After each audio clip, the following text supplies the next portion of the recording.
സങ്കീർത്തനം 25. യഹോവേ, നിങ്കിലേക്ക് ഞാൻ മനസ്സുയർത്തുന്നു. എൻ്റെ ദൈവമേ, നിന്നിൽ ഞാൻ ആശ്രയിക്കുന്നു. ഞാൻ ലജ്ജിച്ചു പോകരുതേ.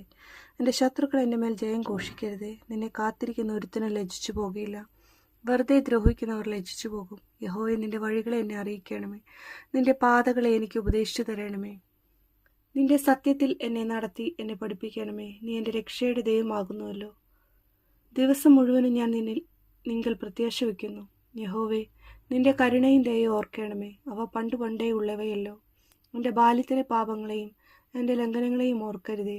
യഹോവേ, നിന്റെ കൃപ പ്രകാരം നിന്റെ ദയ നിമിത്തം എന്നെ ഓർക്കണമേ. യഹോവ നല്ലവനും നേരുള്ളവനുമാകുന്നു.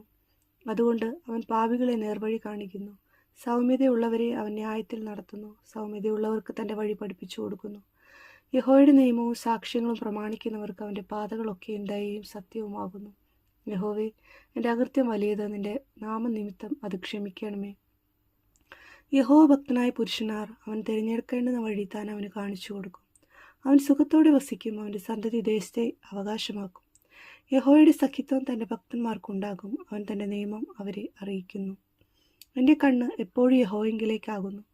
അവൻ എൻ്റെ കാലുകളെ വലയിൽ നിന്ന് വിടുവിക്കും. എങ്കിലേക്ക് തിരിഞ്ഞ് എന്നോട് കരുണയുണ്ടാകണമേ. ഞാൻ ഏകാഗിയും അരിഷ്ടനുമാകുന്നു. എനിക്ക് മനപ്പീഡകൾ വർദ്ധിച്ചിരിക്കുന്നു. എൻ്റെ സങ്കടങ്ങളിൽ നിന്ന് എന്നെ വിടുവിക്കണമേ. എൻ്റെ അരിഷ്ടതയും അതിവേദനയും നോക്കണമേ. എൻ്റെ സകല പാപങ്ങളും ക്ഷമിക്കണമേ. എൻ്റെ ശത്രുക്കളെ നോക്കണമേ. അവർ പെരുകിയിരിക്കുന്നു. അവർ കഠിന ദ്വേഷത്തോടെ എന്നെ ദ്വേഷിക്കുന്നു. എൻ്റെ പ്രാണനെ കാത്ത് എന്നെ വിടുവിക്കണമേ. നിന്നെ ശരണമാക്കിയിരിക്കിയാൽ ഞാൻ ലജ്ജിച്ചു പോകരുതേ. നിഷ്കളങ്കതയും നേരും എന്നെ പരിപാലിക്കുമാറാകട്ടെ. ഞാൻ നിങ്ങൾ പ്രത്യാശ വച്ചിരിക്കുന്നുവല്ലോ. ദൈവമേ, ഇസ്രായേലിനെ അവൻ്റെ സകല കഷ്ടങ്ങളിൽ നിന്ന് വീണ്ടെടുക്കണമേ. ആമേൻ.